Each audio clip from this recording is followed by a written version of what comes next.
Assalamu alaikum. Alors, il me dit, t'es vraiment courageuse avec tes enfants. J'ai vu tes vidéos, ça donne trop envie de rentrer en Algérie. Alors, merci beaucoup pour votre soutien et pour ceux qui soutiennent, en fait, les gens, qui partent vivre en Algérie sans venir les critiquer en bas des vidéos et tout. Et avec des enfants, ouais, ça peut pas, je pense pas que être seul, genre, c'est mieux et qu'avec des enfants, c'est pire. Les enfants, on va dire que c'est une responsabilité, etc.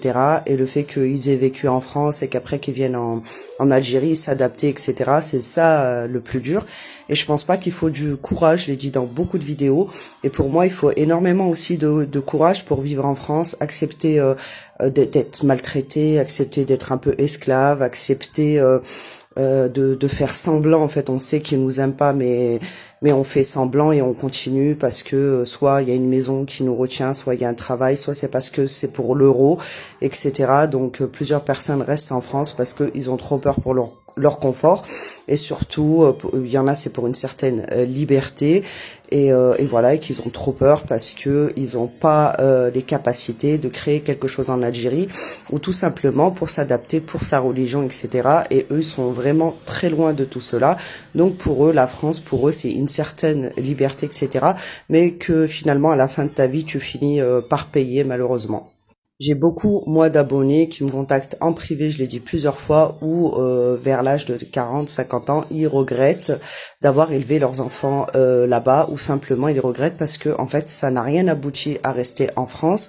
Ils ont rien acquis de spécial, et il y en a même qui vont attendre jusqu'à la retraite pour partir, etc.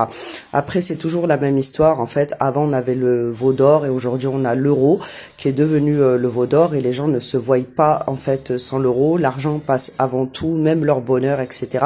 Quitte à vivre malheureux, mais voilà, eux c'est l'euro qui prime, un certain confort et aussi les aides. On va pas mentir que beaucoup ne peuvent pas quitter l'Europe, et particulièrement la France, parce qu'ils se disent qu'en Algérie, ils ont pas d'aide, ils ont pas d'APL, ils ont pas d'allocation familiale, etc. Alors que c'est faux, que il y a des allocations familiales, et que en règle générale, en fait, ici, mieux vaut être propriétaire et construire ta maison brique par brique, brique par brique.